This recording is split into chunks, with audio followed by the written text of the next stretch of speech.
Minsan, tuwing pagod si tatay dahil halos walang kinita ngayong krisis. Binuksan ni nanay ang lalagyan ng bigas, halos wala na. Pagkasyahin lang muna natin ito. Pero may kumatok, kapitbahay namin na may dalang ulam. Maraming salamat, kumare. Bago kami kumain, nagpasalamat kami sa Panginoon sa kanyang katapatan at kabutihan. May nag-text kay tatay, may trabaho siya bukas. Napangiti siya sa tuwa. Psalm 37 verse 19. They will not be disgraced in hard times. Even in famine, they will have more than enough.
Pangga, paalala lamang po, ang 106.7 Energy FM at ang programang MX3 Stories ay hindi responsable sa mga opinyon o kwento na ibabahagi ng ating panauhin. Ang mga ito ay personal na pananaw at karanasan ng panauhin at hindi sumasalamin sa paninindigan ng istasyon o ng programa. MX3 Stories. Mga kwento. Naranasan kong ma-discriminate ang sarili kong pamilya. Ang hirap, no? Kasi lumaban ka naman ng patas pero iba yung tingin nila sa'yo kasi PWD ka. Buhay. Hindi madali na malayo sa pamilya. Pero sa ikagiginhawa ng buhay nila, tinatagan ko yung loob ko. Pinangako ko sa sarili ko, anumang unosong dumating, ilalaban ko yung pangarap ko. At tagumpay. Bawat pahit na dumaan, lahat yun, hindi ko na nararamdaman. Kasi, andito na ako eh. Naabot ko na. Ginapang ko to bang para kang laging umakit ng mundo. Pero, nung dumating na yung takdang oras para sa akin, napasalamat Lord talaga ako para sa kanya lahat ng ito. Thank you, Lord! MX3 Stories. Kwento at tagumpay Inspirasyon sa bawat kwento. MX3 Stories.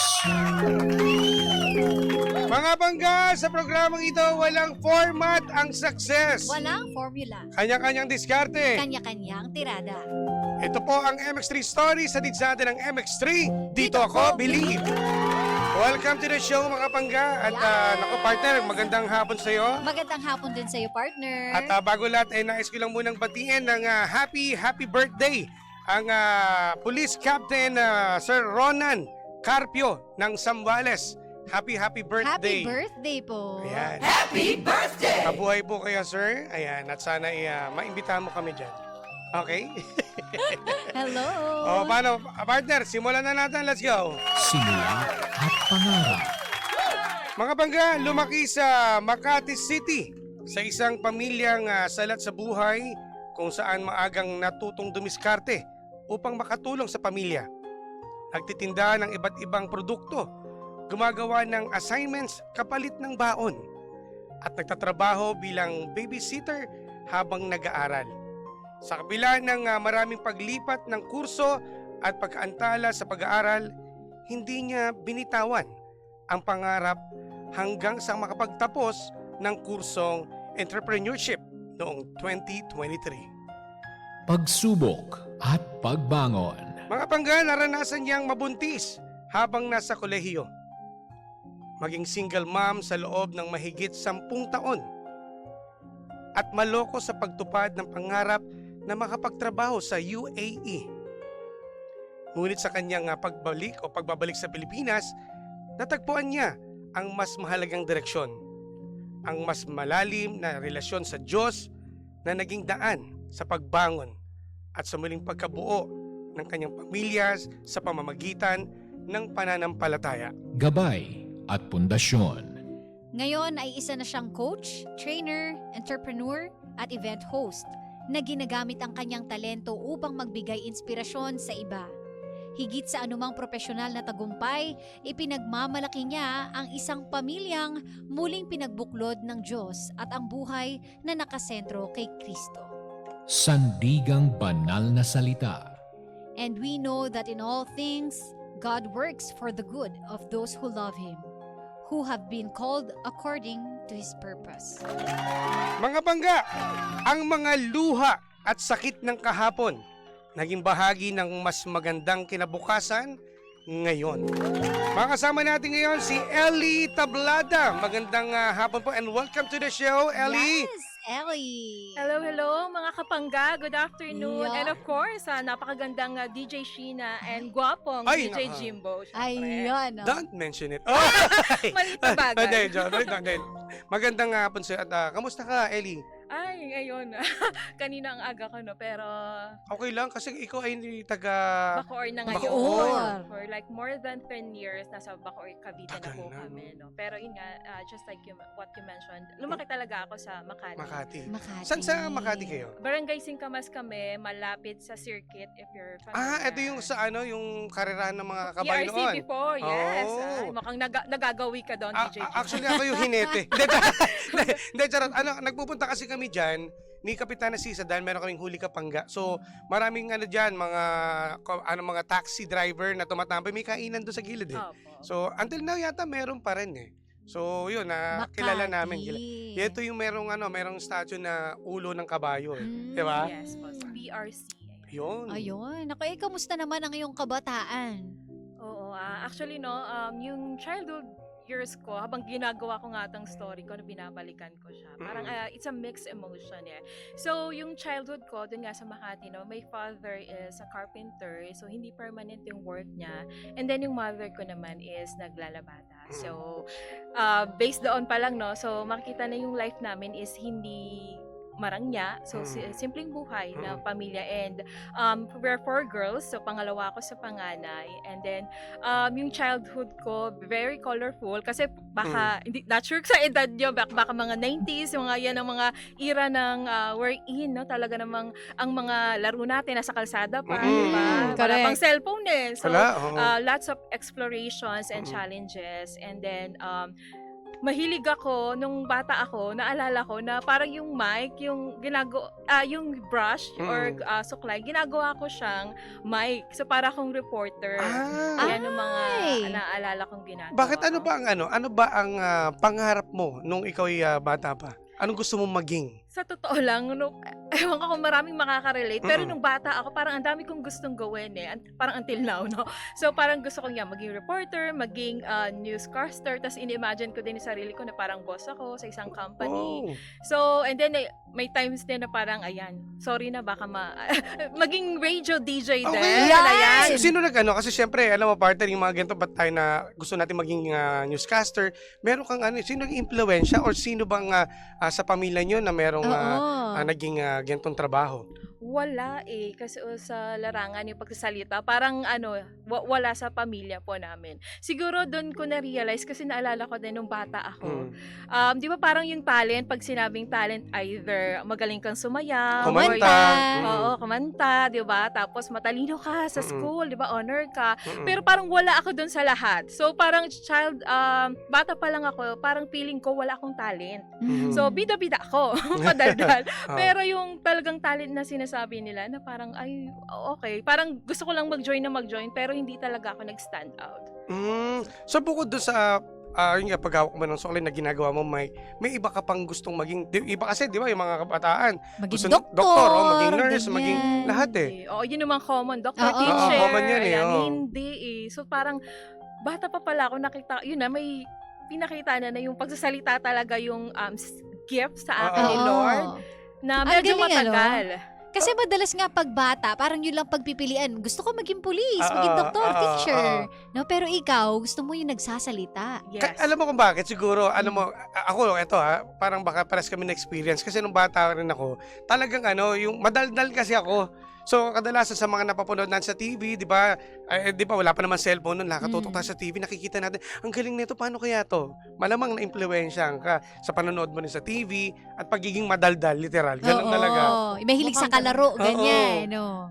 Chumika-chika. Yeah. Oo. ayan. O, at least may kapupuntahan, partner. Mm. Pero ito naman nung high school, kamusta ka naman bilang high school student noon? High school student. So, balikan ko lang ng konti yung elementary. Sige. So, Oo. elementary kasi, doon ako nag-start dahil nga mahirap yung buhay. Talagang madiskarte na ako. Naalala ko, nagtitinda ako ng mga mani, mga pulboron. Yun yung mga common na mga sinauna pang mga initial tinitinda sa teacher. Isa sa classmates, even sa teacher. Nadala ko siya hanggang high school. So, yung high school ko, masasabi ko naman na hindi ako, syempre, curious ka, pero hindi ako talaga yung napunta dun sa, alam mo yun, yung nadapa ka na, na-try mag-b-shirt.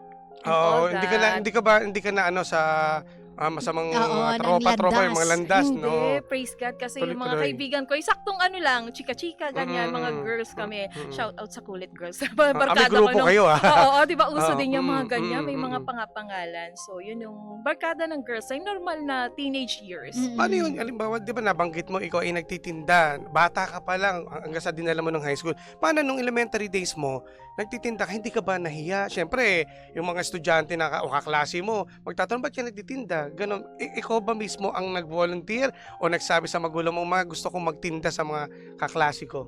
Uy, good question. Parang ngayon lang siyang sumagi sa isip ko. Pero as I recall, well, you're asking DJ Jimbo, no?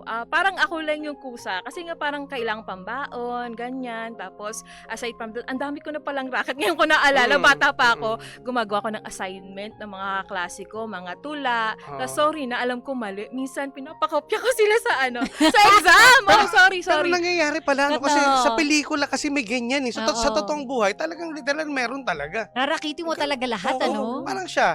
Kasi si Sheena ganyan yan. Oh, di ba, partner? Ito talaga ganyan din ang trabaho niya. Relate much, di ba? Parang tayo Ay, mga diskarte. Ganun talaga.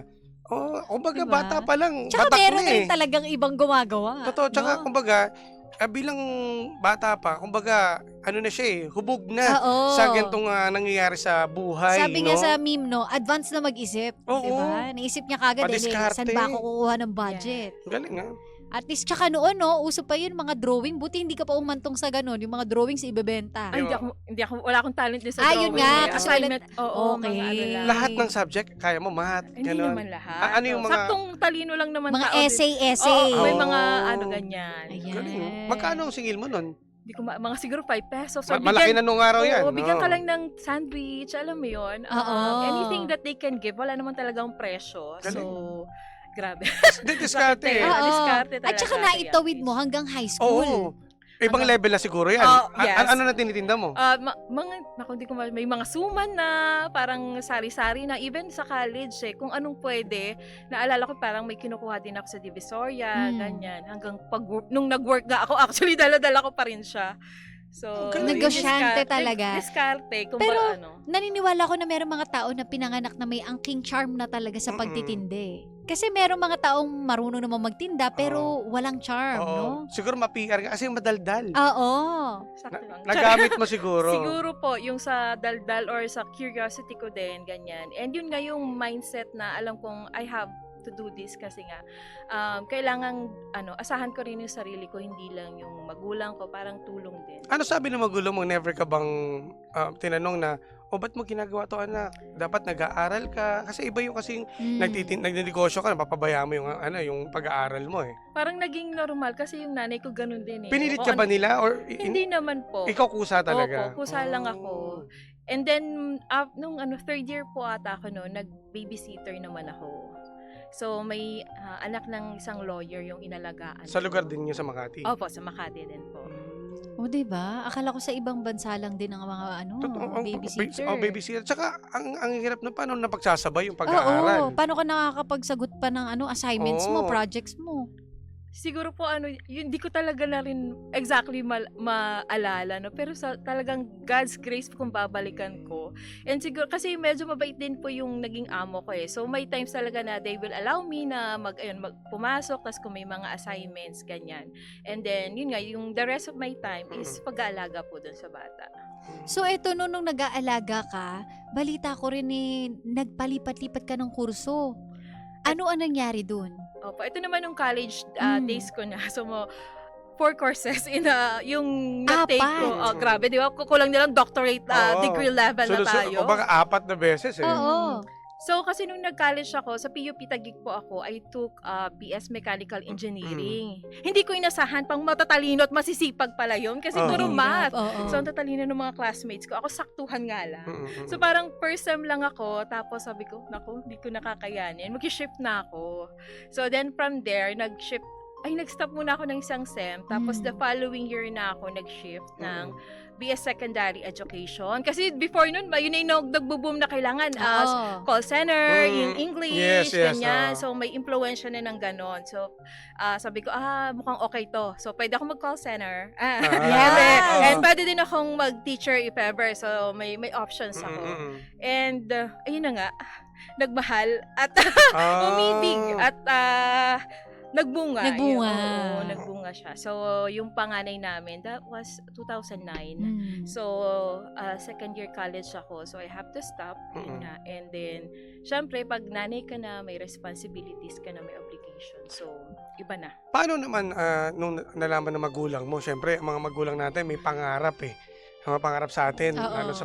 lalo na ikaw ay babae, mataas ang pangarap ng magulang natin eh.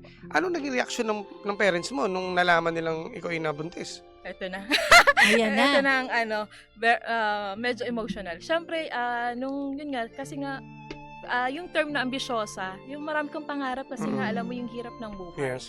So, nasa-share na parang nasasabi ko yun before sa family, sa parents. And then, syempre, sa nanay ako, siya yung unang nakaalam eh. So, saktuhan lang na reaction. Pero yung sa tatay ko siguro, yun ang talagang very challenging. Hindi ko agad nasabi, hindi namin agad masabi. Kasi nga, ayun, ang hirap kung paano yung magiging reaction niya. Nakakatakot. Halo-halo, DJ Sheena, yung frustration, yung ano bang magiging reaction niya nga, ano bang gagawin niya, yung salita na sasabihin niya. And, ayun, so, awa ng Diyos naman, nung sinabi, syempre, normal sa magulang, na nung una, ayan, syempre, mararamdaman mo na yung frustration ng magulang. Pero eventually naman, actually, siya yung talagang nakasama ko sa journey namin ng mga bata.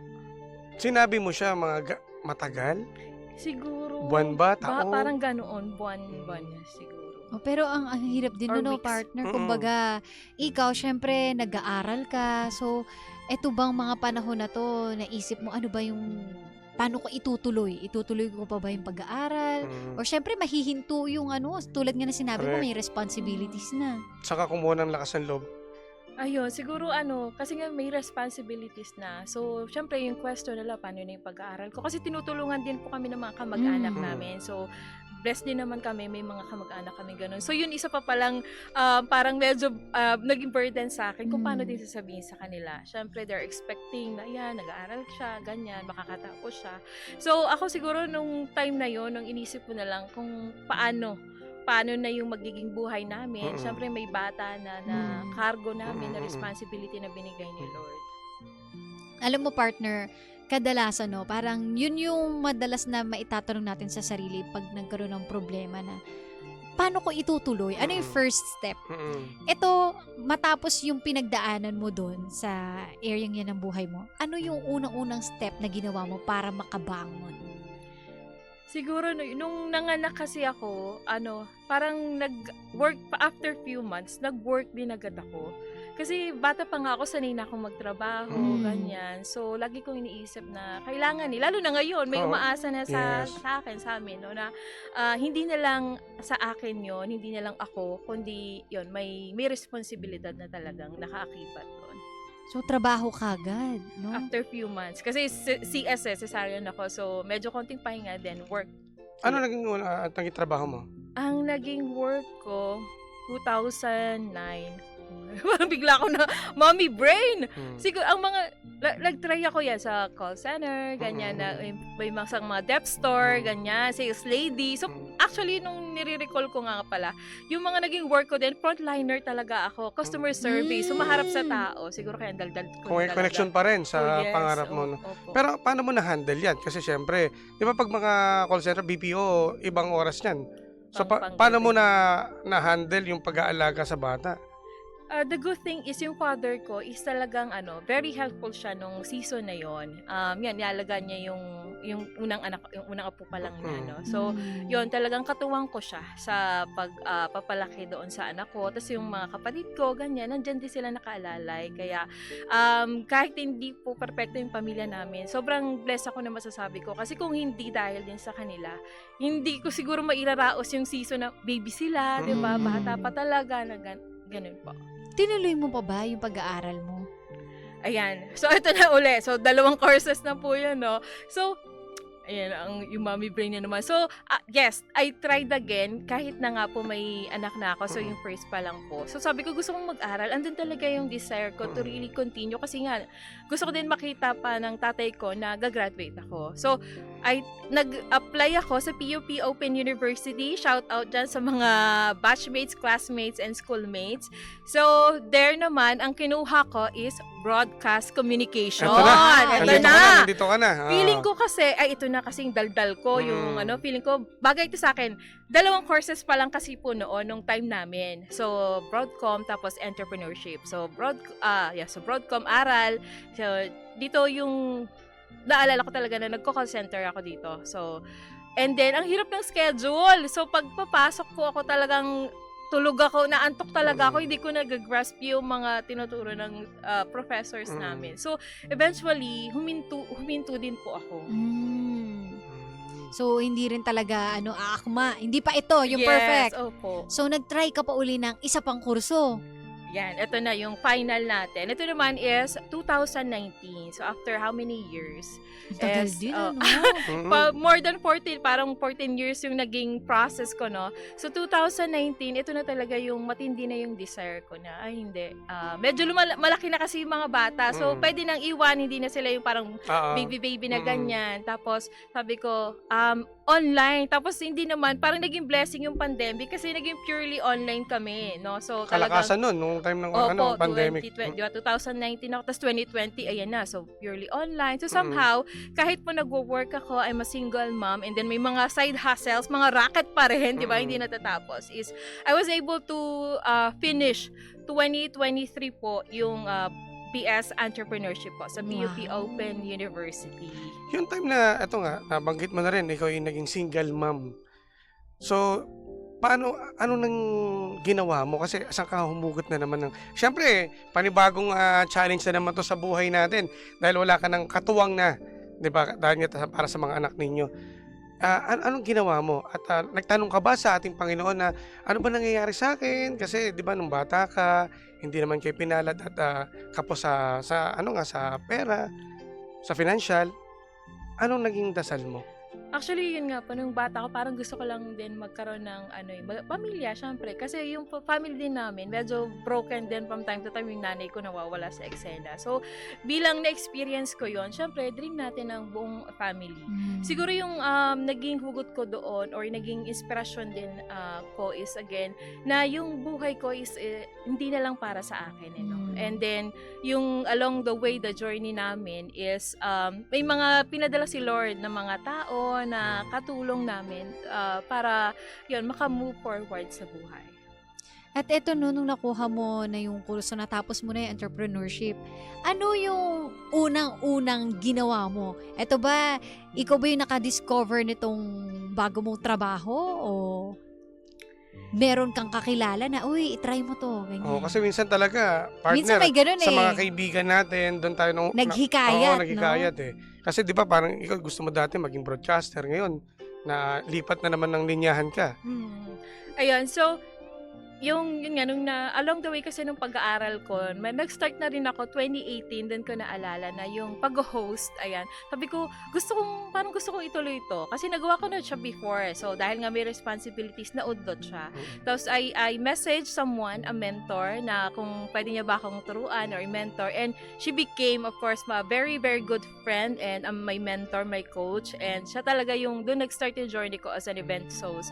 And then, habang tumatagal, habang yun explore ko ito, hindi lang pala yung pagiging events host, yung purpose sa akin ni Lord na kaya ako madaldal, kaya ako yung mahilig makipag-connect sa tao is malawak pa yung Mm. purpose niya sa buhay ko. And isa rin siguro doon, kasi nga po 'di ba yung journey ko as a working student, single mom, doon din po na-create yung Working Student Moms PH na community wherein I share naman po my journey. And by the grace of God and glory to God po, marami pong mga churchmates, school batchmates, mga friends po na na-encourage and na-inspire din. And yung iba sa kanila nakagraduate na, yung iba ongoing. So, feeling ko isa yon, bawat step or bawat season is may purpose ako. And then after nung makagraduate, iba naman yung mission ko. May tanong ako sa'yo. Ano yung biggest learning mo sa nangyari sa buhay mo? Siguro yung lahat ng bagay talaga, there's a time for everything, no? Na minsan may pagsubok, madadapa ka talaga, 'di ba? Iiyak ka, magtatanong ka kay Lord, pero hindi doon natatapos 'yun eh. No, na pwede kang bumangon and knowing that you're not alone, 'di ba? Na may Lord, na nandiyan si Lord sa buhay mo, and may mga tao siyang ibibigay, ipapadala para maging pagpapala sa iyo. Siguro 'yun yung mga blessings and mga lessons na masasabi ko along the way is natutunan ko rin. Nabanggit mo no na yung shinare mo kanina, ito yung word of God na napili mo. Tungkol sa purpose. Ikaw sa tingin mo, ano yung purpose ni Lord? Uy, grabe, ang ganda nun. Oo. Yung word na purpose kasi ito talagang very meaningful sa akin yan. And talagang, yun nga, meron akong, yung parang doon pala sa Working Student Mom, sabi ko, parang pursuing education with purpose, na gagawin natin yon is not just for anything else, but with a greater purpose. So for me, yung purpose sa buhay ko is that, syempre, unang-una is to glorify God, and my life is no longer about me. It's about serving people, glorifying Him, and serving His people.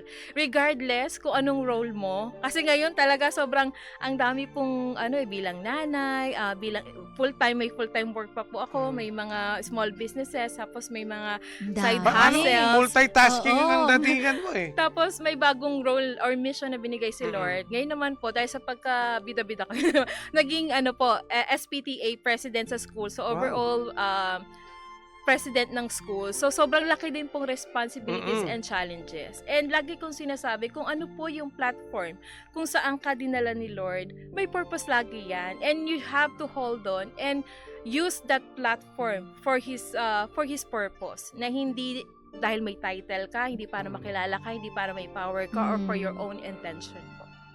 Diba? Kumbaga parang sa haba-haba ng binyahe mo. Ito yung ending, pero ang dami palang purpose na ito yung role mo, ito yung gagawin mo sa buhay. Nasa una, di ba na-mention mo kanina na hindi mo alam kung ano ba yung talaga yung gusto ko. Sa Ano papunta yung pangarap ko? eh. Kasi ito pala yung purpose mo, lahat kasi yun, mabibigay din sa'yo, mabibigyan ka ng Totoo. light sa bawat gagawin mo. Tsaka yung natutunan ko dito sa kanyang naging karanasan, yung halos lahat nasubukan niya. Oo. Tapos bigla na pagsama-sama niya. Yes. Alam mo yun? Parang collage. Mula sa pagtitinda, Totoo. 'di ba? Oo. Hanggang sa naging call center agent, 'di ba? So may rason. May May rason rason. ng lahat. At kung hindi bakit ka nasa hinayaan siya. ng ating Panginoon. Ginabayan ka Yes. ba? Amen. At dahil dyan, ano yung mensahe mo sa lahat ng mga tao na sumuporta sa'yo simula nung umpisa? Ayan. Pwede po ba mag-shoutout? Ayan, Yes! sige, ito. Ayan, mga may nagbilin. So, ako, yung going back nga, nung 2018 to kasi dinala si Lord talaga, dinala kami sa church where we are right now. And talagang may purpose yung mga, tulad nga po ng sinabi niyo, kala natin patsi-patsi yung naging journey story ako. Pero, ganyan ko nakikita yung bigger picture. Pero alam naman natin na mas malaki pa yon, no? Hindi pa yun talaga kasi si Lord lang naman ang nakakaalam. So siguro I would like to talagang magpasalamat sa mga tao. Unang-una yun sa church community namin, no? Una kong naging community or group is yung Blessed Women. Mga single moms kami. Ayan. So, doon ko naramdaman at nakita na kailangan natin yung isa't isa eh, no? May support group tayo. Lalo na yung being a single mom nga, no? May mga challenges sa mga anak, sa finances, sa health, spiritual, mental, emotional, lahat nandoon eh. So, iba yung talagang maitutulong if there's someone na makikinig, ipagpe-pray ka. And then, syempre, yung family ko din talaga naman, na kahit ang dami kong naging mali, pagkakamali na dapa ako, sila naman yung nandyan pa rin sa akin, na yung nasa tabi ko, na alam ko na in time, pag kailangan ko, ayan, nandyan talaga sila. One call away. Oh yes po. Sa iyong anak. Ayan, sa mga anak ko, lagi kong, eto simula nung nung nagpunta kami sa church, sabi ko, wala man kaming maipamana na talagang material things, bonggang yaman, di ba? But yes, and also education is good na pamana, but more than anything else is yung makilala nila si Jesus, di ba? Yes. Yung faith nila, alam ko naman, hindi po perfecto ha, kaya nga po tayo nag-church and that's why we have a community. Gusto ko lang na malaman na when we plant seed, di ba, madapa man sila, magkamali man din sila, alam natin na tatayo sila and Yes. si Lord yung kasama nila. Siguro yun po yung para sa mga anak ko. And talagang, sila din talaga yung mga very open na parang kaibigan ko lang kasi nga yung mga ages po nila. Anong message mo sa father mo? Ay, ala! OM. Ayan. Siguro sa tatay ko kasi marami kaming hindi rin pagkakaunawaan before. But then again, I can say na yung tatay ko, kasi doon ko na-realize na lahat tayo may unhealed wounds, traumas nung childhood. And alam naman natin, wala namang school for parenting diba?